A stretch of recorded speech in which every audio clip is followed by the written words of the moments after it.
English అనేటువంటి భాషని రాజ్యాంగం అమలులోకి వచ్చినటువంటి 15 సంవత్సరాల వరకు, రాజ్యాంగం అమలులోకి వచ్చినటువంటి 15 సంవత్సరాల వరకు ఇంగ్లీష్ అనేటువంటి భాషని కమ్యూనికేషన్ కోసం, లేకపోతే అప్పటికి హిందీ అనేటువంటిది అన్ని రాష్ట్రాల్లో లేదు, కేవలం నార్త్ ఇండియాలో మాత్రమే ఉండేది. సదరన్ ఇండియాలో హిందీ అనేటువంటిది పెద్దగా యూసేజ్లో లేదు. కాబట్టి 15 సంవత్సరాల వరకు దేనిని, ఏ భాషని కమ్యూనికేషన్ కోసం ఉపయోగించాలి అంటే ఇంగ్లీష్ భాషని కమ్యూనికేషన్ కోసం ఉపయోగించుకోవచ్చు.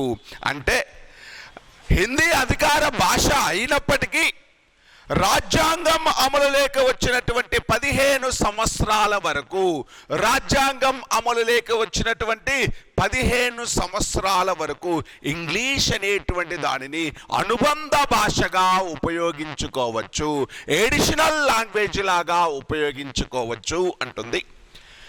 అనుబంధ భాషగా, ఎడిషనల్ లాంగ్వేజ్ లాగా ఉపయోగించుకోవచ్చు అంటుంది.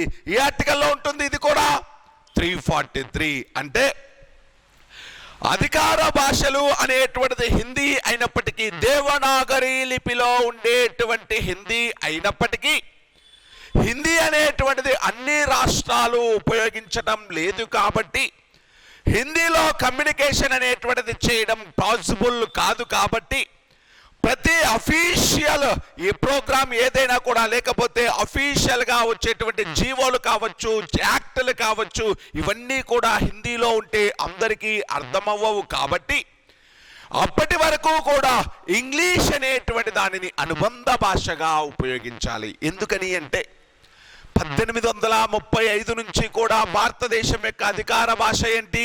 ఇంగ్లీష్. 1835 నుంచి కూడా భారతదేశం యొక్క అఫీషియల్ లాంగ్వేజ్ ఇంగ్లీష్. కాబట్టి ఇంగ్లీష్ మీడియంలో చాలామంది నేర్చుకున్నటువంటి వాళ్ళు ఉన్నారు. కాబట్టి ఇంగ్లీష్ అనేటువంటిది హిందీ కంటే కూడా ఎక్కువ మంది, అంటే ఈ సదరన్ ఇండియా స్టేట్స్ వాళ్ళందరికీ ఇంగ్లీష్ అనేటువంటిది బాగా ఫ్లూయెంట్గా వచ్చు. కాబట్టి ఈ ఇంగ్లీష్ అనేటువంటి దానిని ఎడిషనల్ భాషగా ఉపయోగించుకోవచ్చు. ఎన్ని సంవత్సరాల వరకు? 15 సంవత్సరాల తర్వాత ఖచ్చితంగా ఏ భాషను మాత్రమే ఉపయోగించాలి? హిందీని మాత్రమే ఉపయోగించాలి. అంటే ఇప్పుడు జీవోలన్నీ ఏ భాషలో రావాలి? 15 సంవత్సరాల తర్వాత హిందీలోనే రావాలి. అదే రాష్ట్రాలు అంటే కేంద్రము రాష్ట్రాలతో కమ్యూనికేషన్, ఏదైనా విషయం మీద కమ్యూనికేషన్ సమాచారాలు ఇచ్చిపుచ్చుకునేటప్పుడు ఏ భాషలోనే ఇవ్వాలి? హిందీలోనే ఇవ్వాలి. అంటే 15 సంవత్సరాల వరకు ఇంగ్లీష్ను వాడచ్చు. 15 సంవత్సరాల తర్వాత ఖచ్చితంగా ఏ భాషలోనే వాడాలి? హిందీలోనే వాడాలి. అంటే ఎందుకని దీన్ని తీసుకొచ్చారు అంటే, భాష అనేటువంటిది ప్రజలని యునైట్ చేస్తుంది, ఏకం చేస్తుంది. మనమందరము కూడా డిఫరెంట్ లాంగ్వేజెస్ అనేటువంటివి మాట్లాడుతూ ఉండడం వల్ల ఇప్పటికీ మనలో మీరు అంటే నార్త్ ఇండియన్స్ వేరు, సదరన్ ఇండియన్స్ వేరు, లేకపోతే ఈస్టర్న్ స్టేట్స్ వాళ్ళు వేరు, ఇలా డిఫరెంట్గా మనం ఫీల్ అవుతూ ఉన్నాం. అందరము ఒకే భాష మాట్లాడితే, అందరము హిందీలో మాట్లాడగలిగితే భారతదేశం యొక్క యూనిటీ పెరుగుతుంది, జాతీయ సమైక్యత పెరుగుతుంది. కాబట్టి హిందీ అనేటువంటిది అభివృద్ధి కోసం కేంద్రం చర్యలు తీసుకోవాలి అంటుంది. హిందీ భాష అభివృద్ధి కోసం కేంద్రం చర్యలు తీసుకోవాలి. 15 సంవత్సరాల వరకు ఎగ్జంప్షన్ ఇచ్చినప్పటికీ ఈ 15 సంవత్సరాలలో ఏం చేయాలి? అన్ని రాష్ట్రాలు అనేటువంటివి హిందీలోకి అంటే హిందీకి అలవాటు పడడానికి ప్రయత్నించాలి. 15 సంవత్సరాల తర్వాత హిందీలోనే ఈ కమ్యూనికేషన్ అంతా కూడా జరగాలి అంటుంది. ఈ ఆర్టికల్ అంటే 343.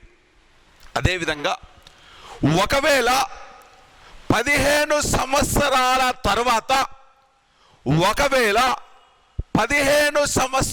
తర్వాత కూడా ఇంగ్లీష్ను ఉపయోగించుకునేటువంటి అవకాశం ఉందా అంటే 15 సంవత్సరాల తర్వాత కూడా ఇంగ్లీష్ని అడిషనల్ లాంగ్వేజ్ లాగా ఉపయోగించాలి అంటే పార్లమెంటు ఒక చట్టం చెయ్యాలి. పార్లమెంటు చట్టం ద్వారా ఏం చేయొచ్చండి? పార్లమెంట్ యాక్ట్ ద్వారా ఇంగ్లీష్ అనేటువంటి దానిని ఎడిషనల్ భాషలాగా ఎంతకాలమైనా కొనసాగించవచ్చు. పార్లమెంట్ అనేటువంటిది చేసినటువంటి చట్టం ద్వారా ఇంగ్లీష్ని ఎడిషనల్ భాషలాగా ఎంతకాలమైనా కొనసాగించవచ్చు అంటుంది. ఏ ఆర్టికల్ అంటే 343. ఇదంతా కూడా 343 నండి. ఏం చెప్తున్నాను? 343 ఆర్టికల్లో భారతదేశం యొక్క అధికార భాష హిందీ. అధికార భాష హిందీ అయినప్పటికీ రాజ్యాంగం అమల్లోకి వచ్చినటువంటి 15 సంవత్సరాల వరకు ఇంగ్లీష్ను అడిషనల్ భాషగా ఉపయోగించాలి. రాష్ట్రాల మధ్య సమాచారాల పంపిణీ కోసం, కేంద్ర రాష్ట్రాల మధ్య సమాచారాల పంపిణీ కోసం జీవోలు ఇష్యూ చేసేటప్పుడు, యాక్టులు చేసేటప్పుడు ఖచ్చితంగా హిందీలో పాటు ఏ భాషలో కూడా ఉండాలి? అవన్నీ కూడా ఇంగ్లీష్ భాషలో కూడా ఉండాలి. ఎడిషనల్ భాషలాగా ఇంగ్లీష్ను ఉపయోగించాలి. ఓన్లీ హిందీలో చేస్తే వీళ్ళెవరికి హిందీ మాట్లాడినటువంటి వాళ్ళకి, నాన్ హిందీ పీపుల్కి అర్థం కాదు. అందుకని ఇంగ్లీష్ను కూడా ఉపయోగించాలి అంటుంది. 15 సంవత్సరాల తర్వాత కూడా ఇంగ్లీష్ని అడిషనల్ లాంగ్వేజ్ లాగా ఉపయోగించాలి అంటే పార్లమెంట్ ఒక చట్టం చేస్తే సరిపోతుంది అంటుంది. ఏ ఆర్టికల్ అండి? 343 అనేటువంటిది. నెక్స్ట్ ఇది 344 అనేటువంటి ఆర్టికల్. 344 అనేటువంటి ఆర్టికల్ ఇక్కడ ఏముంటుంది అంటే, రాజ్యాంగం అమలులోకి వచ్చిన 5 సంవత్సరాలకి, రాజ్యాంగం అమలులోకి వచ్చినటువంటి 5 సంవత్సరాలకి మరియు 10 సంవత్సరాలకి, అంటే 5 సంవత్సరాలకి ఒక కమిటీ, 10 సంవత్సరాలకి ఒక కమిటీ, అంటే ప్రతి 5 సంవత్సరాలకి ఒక అధికార భాషా సంఘాన్ని ఏర్పాటు చేయాలి. Official language committee, formation of official language committee, అధికార భాషా సంఘం ఏర్పాటు. 344 ఆర్టికల్ ఏం చెప్తుందండి? అధికార భాషా సంఘం ఏర్పాటు.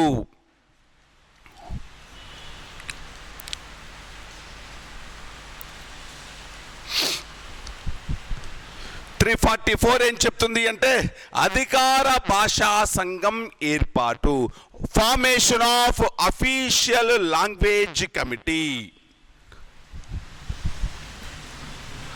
Formation of official language committee, అధికార భాషా సంఘం ఏర్పాటు మరియు formation of parliamentary committee. Parliamentary committee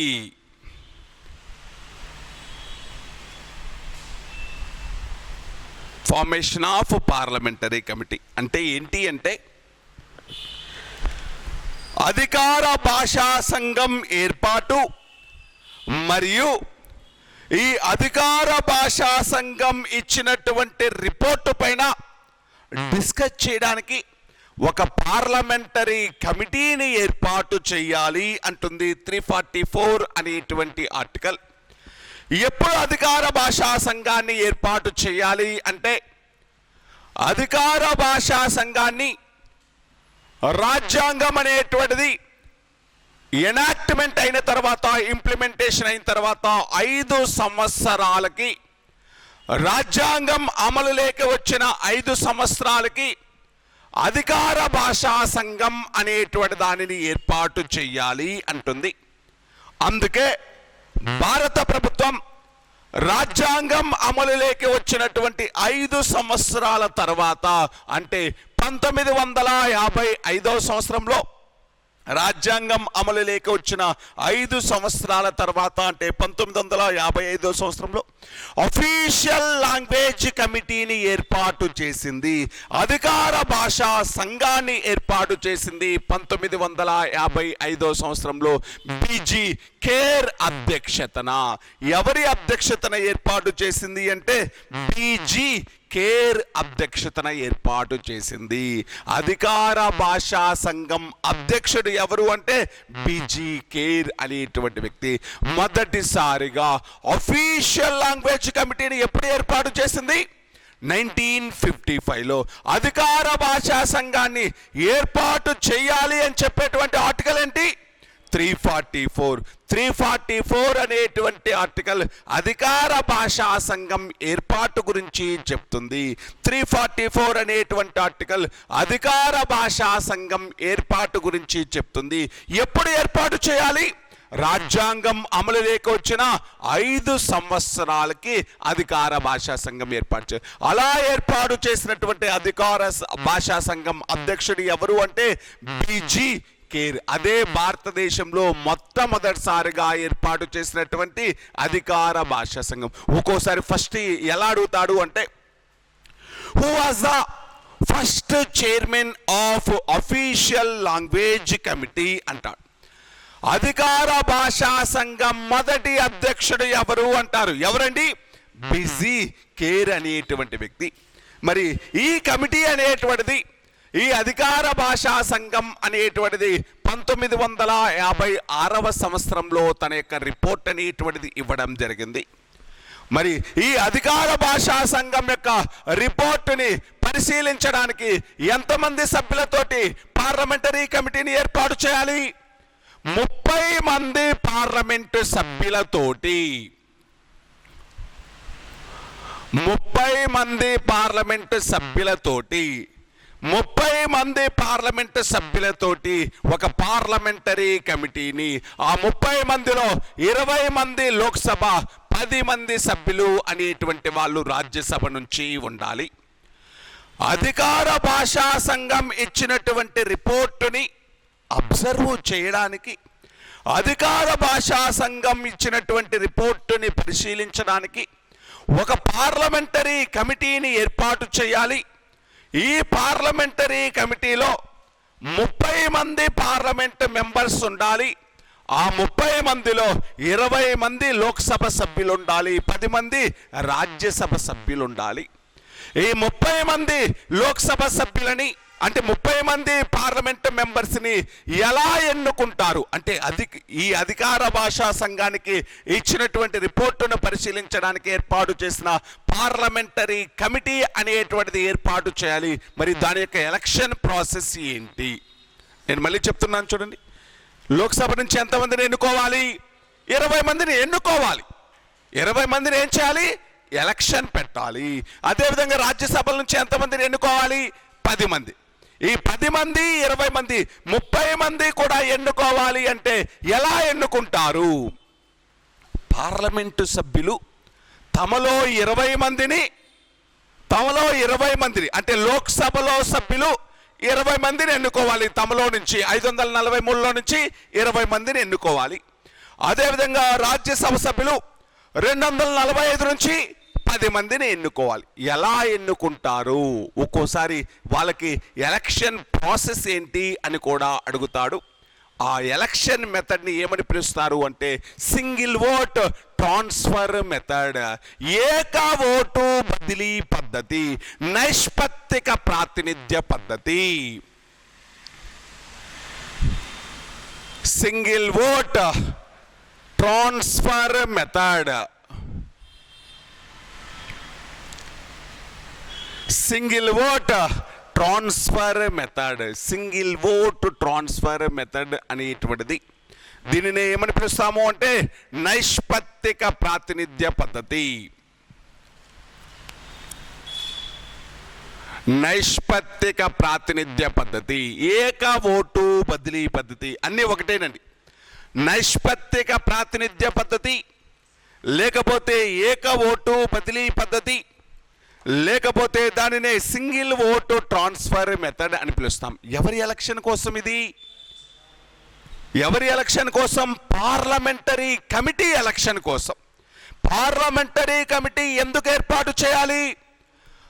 official language committee ఇచ్చినటువంటి రిపోర్టు మీద డిస్కస్ చేయడం కోసం, అఫీషియల్ లాంగ్వేజ్ కమిటీ ఇచ్చినటువంటి రిపోర్టు పైన చర్చించడం కోసం పార్లమెంటరీ కమిటీని ఏర్పాటు చేయాలి అంటుంది ఈ ఆర్టికల్ 344 అనేటువంటి ఆర్టికల్. ఏ ఆర్టికల్ అంటే 344 అనేటువంటి ఆర్టికల్. మరి 1955వ సంవత్సరంలో మొట్టమొదటిసారిగా భారతదేశంలో అఫీషియల్ లాంగ్వేజ్ కమిటీని ఏర్పాటు చేశారు. ఎవరి అధ్యక్షతన?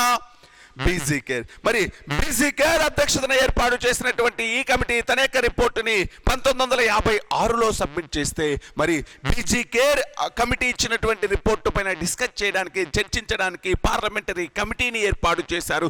ఎవరి అధ్యక్షతన అంటే గోవింద వల్లభ పంత్ అధ్యక్షతన.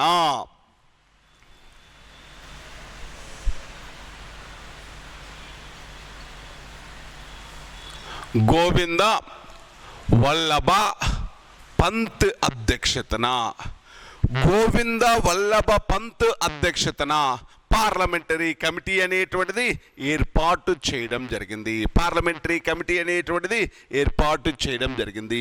ఈ కమిటీ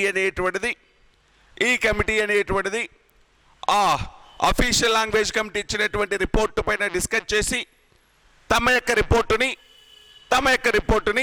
రాష్ట్రపతికి సబ్మిట్ చేస్తుంది. తమ యొక్క రిపోర్టుని రాష్ట్రపతికి సబ్మిట్ చేయడం జరుగుతుంది. ఇది ఈ ఆర్టికల్కి సంబంధించింది 344.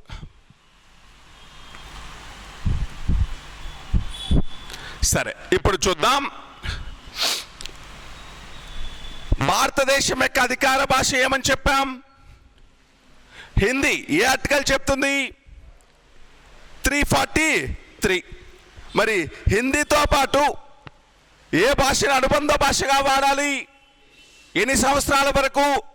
15 సంవత్సరాల తర్వాత మ్యాక్సిమం ఇంకా కమ్యూనికేషన్ అంతా కూడా ఏ భాషలో జరగాలి?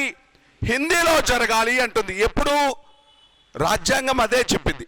1949-50లో ఏం చెప్పింది అంటే, ఇంకా 1965 తర్వాత నుంచి హిందీలోనే జరిగింది. ఏ కమ్యూనికేషన్ అయినా కేంద్ర రాష్ట్రాల మధ్య, రాష్ట్ర రాష్ట్రాల మధ్య, సుప్రీంకోర్టులో, హైకోర్టులో ప్రతి చోట కూడా ఏ భాషను వాడాలి? హిందీని వాడాలి అంటుంది. కాకపోతే 1960 తర్వాత ఏమైంది అంటే, దక్షిణ భారతదేశంలో ఉండేటువంటి రాష్ట్రాలు, ముఖ్యంగా తమిళనాడు రాష్ట్రంలో హిందీకి ఎగెనిస్ట్గా ఉద్యమాలు రావడం జరిగింది. హిందీకి ఎగెనిస్ట్గా మూమెంట్స్ చేయడం జరిగింది.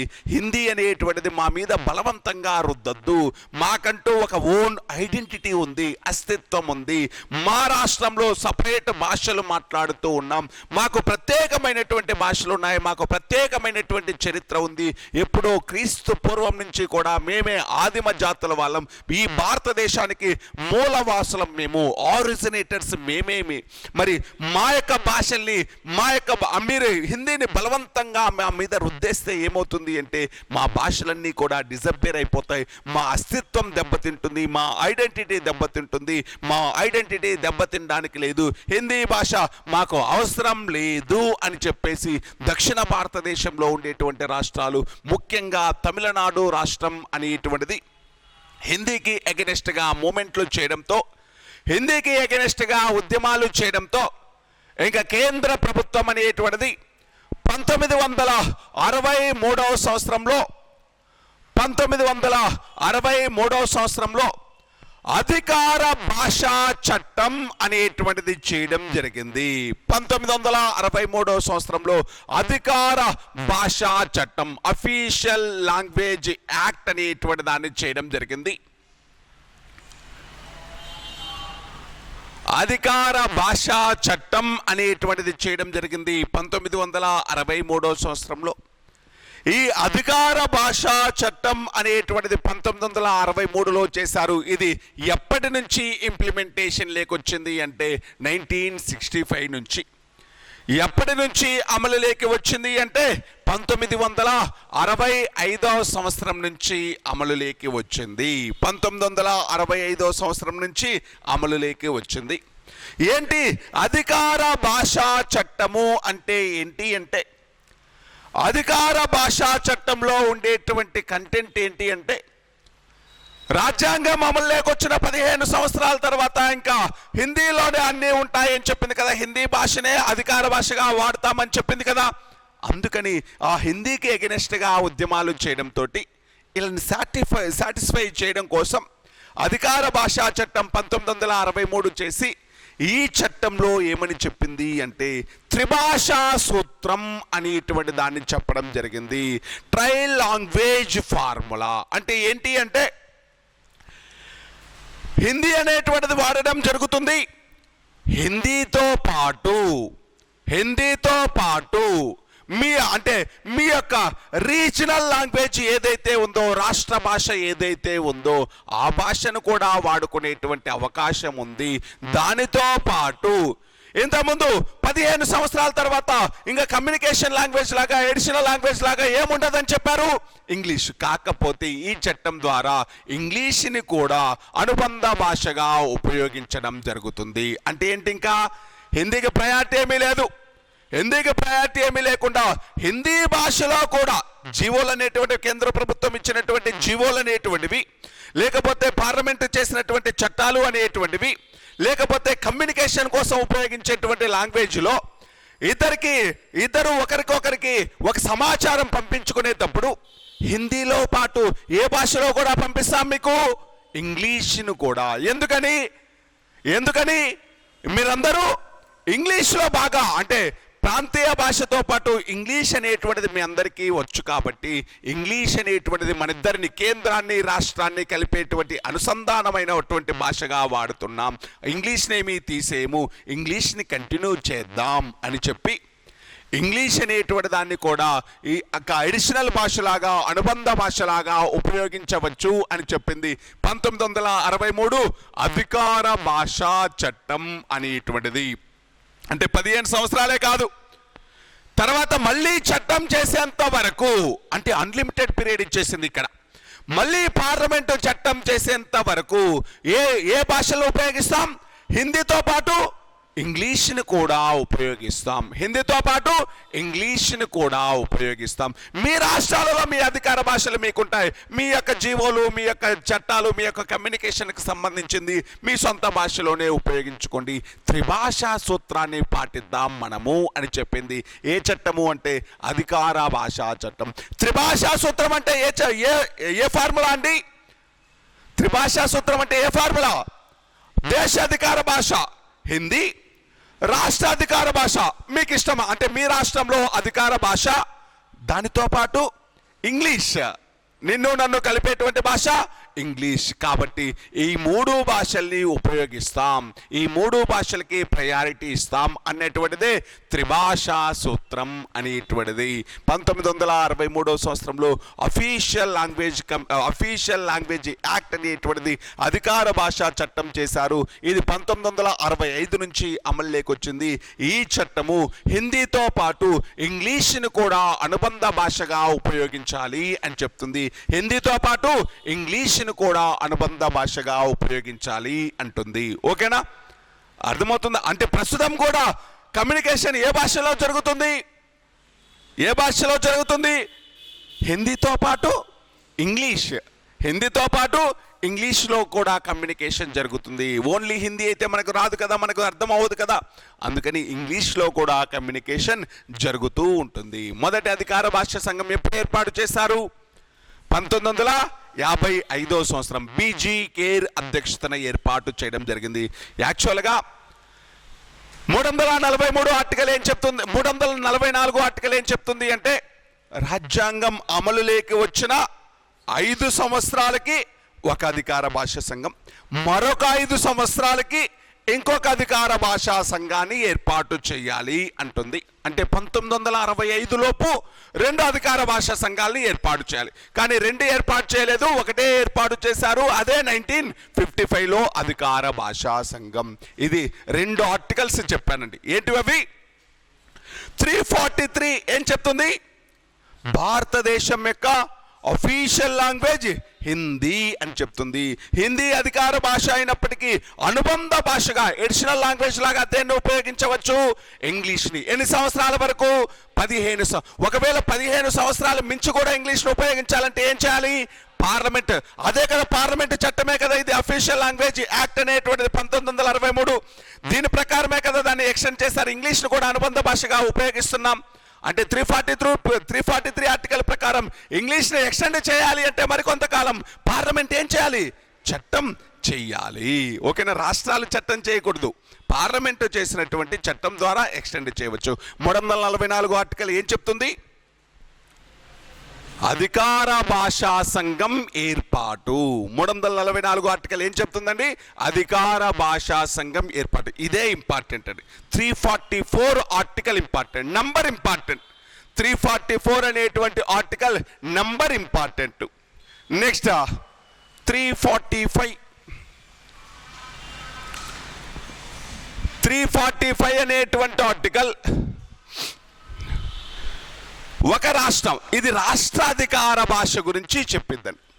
345 అనేటువంటి ఆర్టికల్ ఏం చెప్తుంది అంటే రాష్ట్ర అధికార భాషల గురించి చెప్తుంది.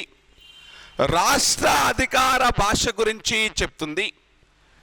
ఏమని చెప్తుంది అంటే రాష్ట్ర అధికార భాష ఏంటి అని చెప్పింది అంటే రాష్ట్ర అధికార భాష గురించి చెప్పింది. ఏమని చెప్పింది అంటే రాష్ట్ర శాసనసభలు తమ రాష్ట్రం యొక్క అధికార భాష ఏంటి అనేటువంటి దానిని డిసైడ్ చేసుకోవచ్చు. అంటే ఆ రాష్ట్రంలో ఎక్కువ మంది ప్రజలు మాట్లాడేటువంటి భాషని ఆ రాష్ట్ర అధికార భాషగా అంటే ఆ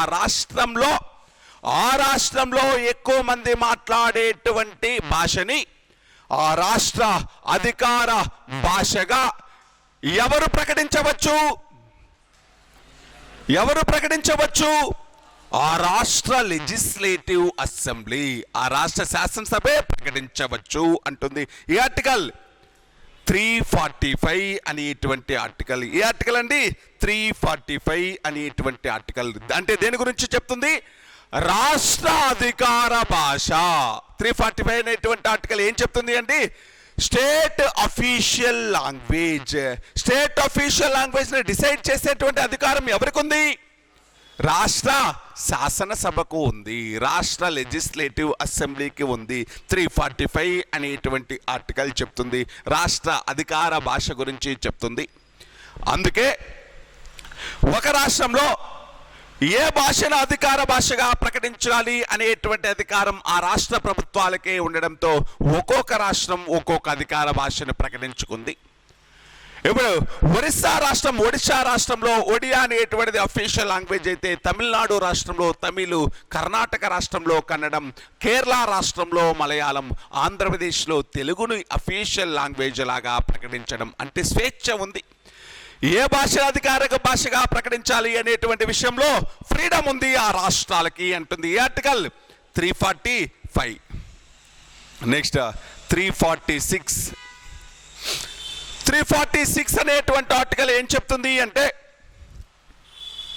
కేంద్రము రాష్ట్రాల మధ్య కమ్యూనికేషన్ చేసేటప్పుడు, రాష్ట్రాల మధ్య కమ్యూనికేషన్ చేసేటప్పుడు, కేంద్రము రాష్ట్రాలు అనేటువంటివి కమ్యూనికేషన్ చేసేటప్పుడు, ఒకదానితో ఒకటి సమాచారం ఇచ్చి పుచ్చుకునేటప్పుడు, రాష్ట్రాలు అనేటువంటివి ఒకదానితో ఒకటి సమాచారం ఇచ్చి పుచ్చుకునేటప్పుడు ఏ భాషను ఉపయోగించాలి అంటే ఇంగ్లీష్ భాషను ఉపయోగించాలి. యాక్చువల్గా కేంద్రము రాష్ట్రాల మధ్య చూడండి, కేంద్రము రాష్ట్రాల మధ్య కమ్యూనికేషన్ కోసం ఏ భాషను ఉపయోగించుకోవచ్చు? హిందీతో పాటు ఇంగ్లీష్ను కూడా ఉపయోగించాలి.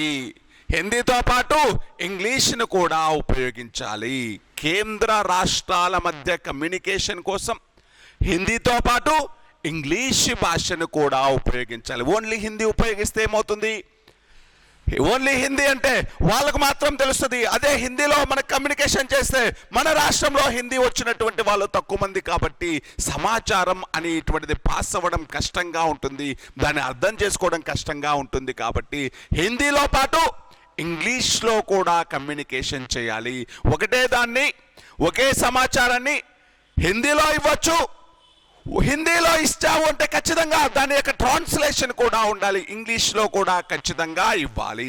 హిందీ ఇంగ్లీష్ రెండు భాషల్లో ఇవ్వాలి. మళ్ళీ దాంతోపాటు కేంద్రము రాష్ట్రాల మధ్య సమాచారం ఇచ్చిపుచ్చుకోవడంతో పాటు రాష్ట్రాల మధ్య కూడా కమ్యూనికేషన్ అనేటువంటి దానికోసం, రాష్ట్రాల మధ్య కమ్యూనికేషన్ కోసం